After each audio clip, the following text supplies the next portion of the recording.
Hi, everybody. My name is Bobby Hubner with Street Survivors Worldwide, and you are listening to Speak on It. Today, we're going to be talking about a sensitive subject, talking about teachers grooming their students in, middle school to high school. So, I have a friend. She told me a story. I asked her if we could record it. So, just a heads up, there's a little bit of profanity and very sensitive subject matter, but it might be worth your while to listen to it. I would appreciate it, honestly, because these are the kind of things that need to be put out into the public. Like, public needs to be made aware. It needs to be, you know, on guard for these things. So, anyway, I'll let us get to it. We're sitting here talking, and she told me a little bit of her backstory, and I mean, it was just something that I felt needed to be talked about. So yeah, for sure. Tell me about this. Tell me about this thing. Yeah, so I was big into like singing, music, dance, and from elementary school until high school. Right. And in middle school, I had this teacher. He was my chorus teacher, and on the first day, What grade? I had him all 3 years in middle school. He was the chorus teacher for so not even high school. Not even high school. No. So yeah, he knew me from when I was like 11 to 14. So those are about the ages that you are when you're in high school. 14 years too. Those are like formative. Around years. 11, 12 to 14. Yeah. And on the first day of class, he actually like singled me out, and he said, "I have a feeling I'm gonna like you." In front of everybody in the class. Oh my god, dude! What he had that is crazy. A nickname for me. He called me Squinty because I didn't have glasses at the time or like any contact prescription. And you know what's bad is I would always squint at the board. I can actually picture this, and I've seen teachers like this, men teachers like this. Yeah. And it's creepy. It's like. Yeah, it's like.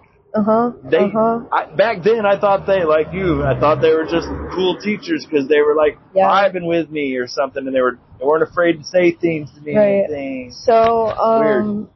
This chorus teacher, he had 3 daughters at home who were of high school age. They were, they were in high school age. So like anywhere from 15 to 18. And that's crazy. He also had a wife, they all lived together at home, no family problems.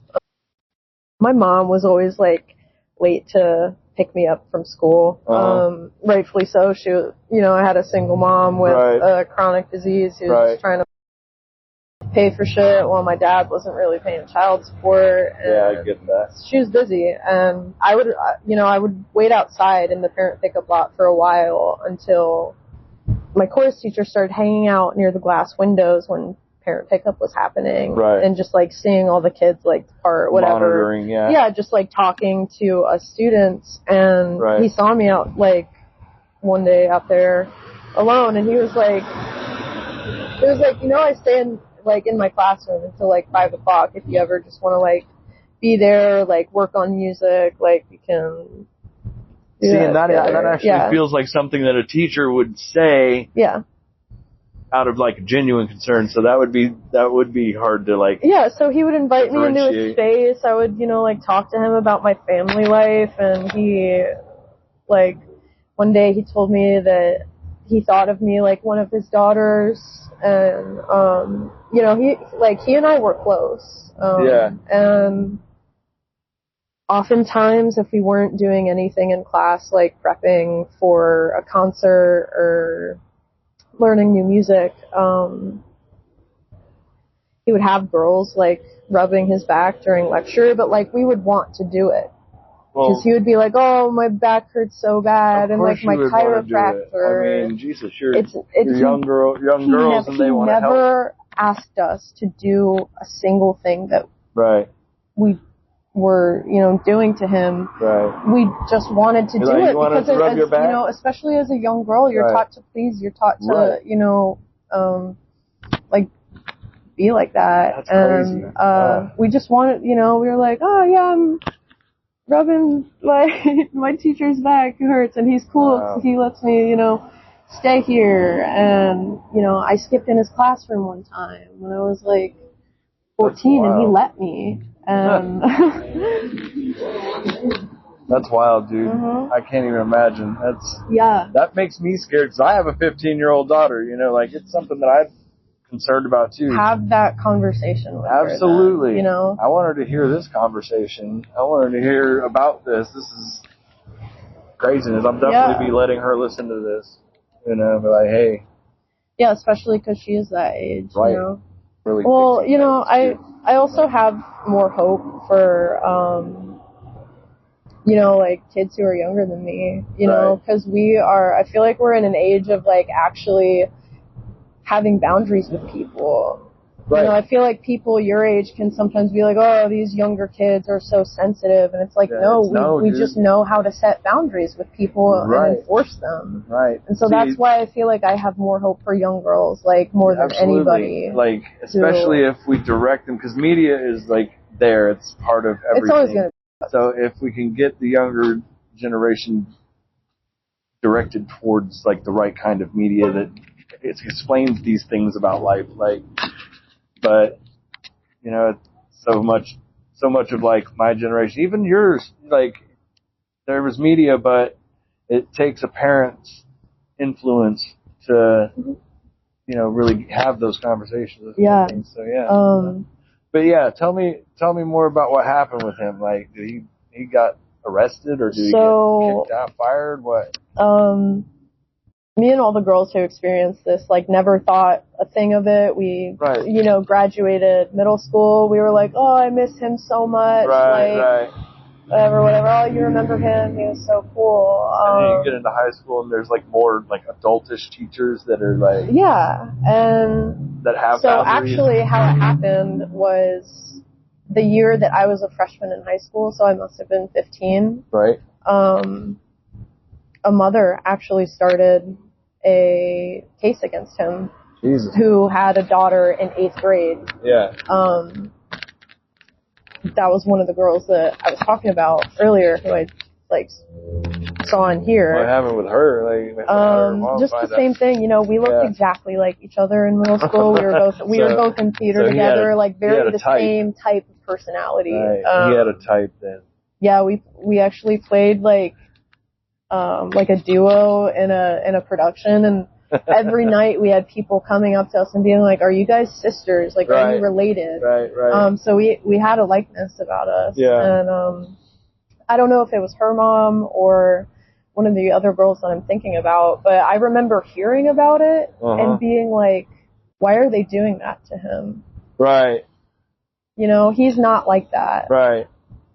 Because I still had it in my mind, like this person who I connected with about my mom and dad, and like them being separated, and like hearing about my mom's money stress, and then him being like, oh, like you're like one of my daughters too, like you can come here, like this is a safe space. He would snap our bra straps. He threw something at my ass one time. And, like, you gotta have boundaries. None of that. Like, you are a teacher, dude. You are here to educate our children. Like, you do not do things with your students, underwear. You don't grab their bra strap and snap it. You don't. What's so shocking to me is that he had girls who lived in his house, his own girls who did that. So that tells me that he's comfortable doing that at the house. Right. Or how would you feel about another man doing that to your daughter? Right. These aren't actually your daughters. Yeah. That you're snapping bra straps on. Whether you're comfortable with doing it or not. Like, that's not an excuse. Like, no contact with your students. And after school contact, it needs to be monitored. It's not one-on-one. You can't. So, one of the girls' moms started it, and I heard about it, and I was like, That's so messed up. He was never like that to me. He was never weird like that to me. Right, right. I had a conversation with the girl who was the grade above me, and she was like, "Do you remember him like snapping our bra straps and like how weird it was that he had like a rotation of like 9 or 10 girls who would want to rub his back and like like be in his room after school and with like no purpose." And it was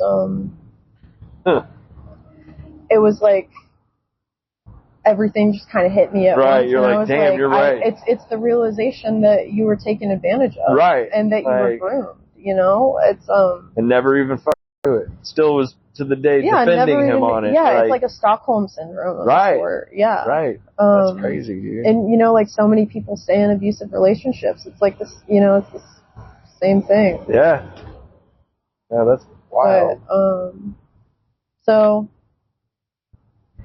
he pulled a Nixon and left the school. Yeah. To you know, avoid like getting fired and like having and it, all that. you know, So be in anything. So he ended up leaving. They didn't pull like actual legal charges against him. No legal charges whatsoever. Okay. Still, you better pull out of school. You better find something else to do. I'm not sure if this is still true, but I heard from that girl that he teaches disabled children now. Okay, which is even worse. That's even worse. There's, there's like no real proof of that ever happening, except for you and all the other girls that could verify it. Right, happening. but there was already like a whole thing about it, you know. This case happened maybe like 4 years ago. Well, maybe it would behoove. Like, you guys are the only ones that can do anything about that. Like, maybe you should contact the school where he works, and maybe, because I'm sure maybe... I don't know if he still works there, but I think I would make that a thing. You know, it's a hard thing, because he was obviously a good teacher. He was a great teacher. He taught me so much about, like, and the world my voice, needs that. And he gave me so much vocal training that I still use to this day. But it sounds like he need to have someone slap him around a little bit and be like, "What the f*** are you thinking, dude? Those are my daughters." Right. You know, like, they need to have somebody, you know, teach him a lesson. Teach him a lesson. How long has it been since you've been taught a lesson, man? Like, that's messed up. That's really messed up. Yeah. Like, he needs to get either... I don't even think at that point, after something like that coming out, during any point of your career should be done as a teacher. Mm-hmm. You don't need to go back, and if anybody hires you, you probably didn't tell them about that because it's a different area, and they wouldn't have gotten that news. And so I'm just a teacher from Decade Day. You give them all your previous stuff minus that school, you know, whatever it was. You didn't have a reason for leaving because you or getting fired because you didn't get fired. You left. He left. Yeah, like that needs. Mm-hmm. That should be the end of his teaching career in person with children. Like, if you want to go be a college professor, who cares? They're adults. If you f*** students, that's so common. That's your business. That's your business, and that's your marriage, and that's your kids, whatever. But keep it out of the high schools and the middle schools. Oh my God. Yeah, that's, you know, and it's sad too, because there are still teachers like this at private schools. It's like, you know, that's like madness. Children aren't really safe until, you know, I remember my mom like talking to me when I was younger, being like, hey, if someone tries to pick you up from school, don't, because that's not me, even if they say that they're my friend, even if they tell you where I work. I'll never do that to you. I'll never let you just get picked up by somebody without knowing about it first. Right. That's what. And so I'm in middle school, and I'm, you know, my mom's late to pick me up because she's working hard. Right. And this teacher who's taking advantage of younger students. Oh, he gave you rides? No, he never gave me a ride, but he would be like, hey, this is a safe space. And so I was like, okay, that's safe. You know, I'm not getting in a car with him. Right. Boundaries go so much further than not getting in the car with a stranger. Right, no, like intimate settings, one-on-one settings in a quiet place where you're sitting there quietly processing everything, you know, and speaking in a you know, close manner with somebody. That's not really something. Like if I ever found out that I had a teacher doing that with my kid, you better believe I would be that teacher's end. I would be his nightmare. You know what I mean? Like I would come up there to the school and be like, "This is what my daughter told me," and I, as an adult, know what I'm interpreting. I'm an adult man. I know what I'm hearing. Unacceptable. 100% unacceptable. Like, if you don't take care of it, I will. You know? That kind of thing. You know? And maybe they'd let me. They'd be like, well, we can't really do anything because we haven't had any other complaint. Okay. Right. Well, don't be surprised when he comes in and he can't play the flipping piano because I broke all of his fingers. Yeah. You know? And he won't be touching any of the girls again, I bet you. Right. Yeah. Yeah. So I got to high school and, my vocal teacher would ask if he could touch us, like, before, you know, like... Your vocal teacher? Yeah. Oh, yeah, so chorus. You have to engage your body when you're singing, right? Right. No, you're right. And he was very polite. He was very, like, timid. Yeah. And he would be like, hey, I noticed that, like, you're, like, you know, you need to fix your neck or you need to fix your back or plant your feet more. Right. Like, he would, you know, just, like... lower this, like, you know, he would just, it was such a simple thing, and I didn't think anything of it. Music, I'm a musician. I know that kind of thing, music is a very visceral experience. Like, there are certain things that you really can't teach without certain, like, you need it to feel like this. You push here under the diaphragm. Like this, engage your diaphragm. Yeah. And you should feel your chest go like this, you know. And so, yeah, it can be an intimate experience. That's rough. That kind of thing, if he's teaching physical lessons like that, he needs to have a student, a teacher's assistant in there with him, like an adult. But, a partner that can watch what he's doing and be like, hey, man, you're not supposed to be doing that. Yeah. What you're doing. And, so just another story, because of how common this is, the same thing happened with my high school, not my own teacher. I went to an arts high school, so we had like specialized art areas, no football or athletics or anything like that. So you had like a head of each department, and the head of the vocal department was a pedophile, and he actually like kissed a student of his who was around 15 or 16 on the lips and like confessed his love for her. Oh my God, what is wrong with these? You know, you have these people. Teachers in your life from when you're 14 to 18. If you're the head of the department, you're always seeing these kids. You know them. You know, it's insane, dude. And that was at an after-school lesson when nobody was around. It's really hard for me to hear stories like this too, and I'm like, man, these are the kind of people that really, I don't promote violence. Like, I'm not an advocate for, like, just random violence on people. I was a victim of random violence. I was, like, I was taken advantage of like that. But, like, things like that, so, as a grown man, I know sometimes there's only one way to teach a man something. Like, it's stuff like that, you're only going to learn if it causes you enough pain, physical pain, that you never want to do it again. Like, that shit will make you never want to do it again. And it's like, I'm not an advocate for it. I don't like the idea of death penalties. But you know what? I also don't like the idea of violence on young women. Yeah. It's, you know? Where do you draw the line? Like, how do you... If someone is willing to do that to a person, like, why... And prisons are loaded with these people, loaded with these dudes that do this. Like, it's that are fucking tax money pays for. When I was in prison, I saw more child molesters and pedophiles and, like, these dudes come in and listen. When I tell you the dudes in prison know before they get there, like, they watch the news in prison. Like, as soon as anything hits the news about anybody, they write these names down. They find out who these people are, and they spread the word. They're like, if this dude comes in, he's a green light. He's green light. So, my stepdad is a public defender, and he, when he first started out, he was getting assigned those cases, but he was having defend like pedophiles and stuff. Oof. And Brutal, bro. he would tell me stories about like how awful it was, and he eventually got transferred. Yeah, I wouldn't have been able another to do unit that. he got transferred to the like criminal department because he just could not like handle those cases anymore. Like, yeah, no, that's insane. Can't defend.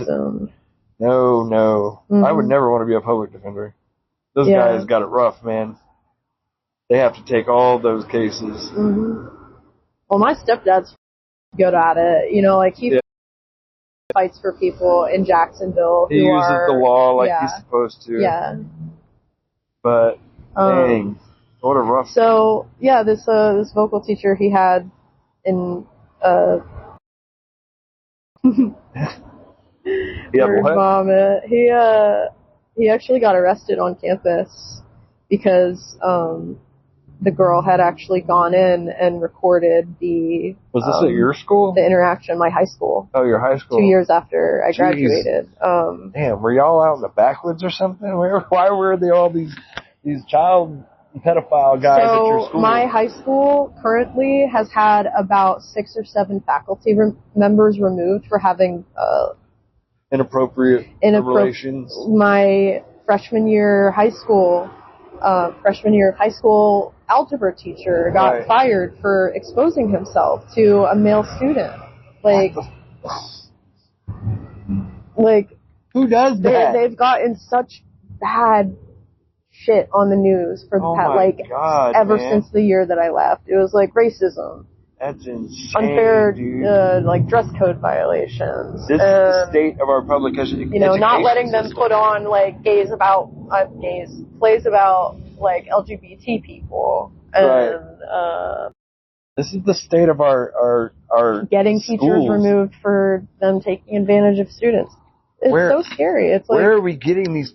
What criteria do we put for teachers? Teaching is it's becoming a lost art because nobody wants to get into it. They're scared. They're like scared of anything like this happening. They're getting paid awfully too. And so we're taking like the bottom of the barrel teachers and giving them careers, whether they're good teachers or not.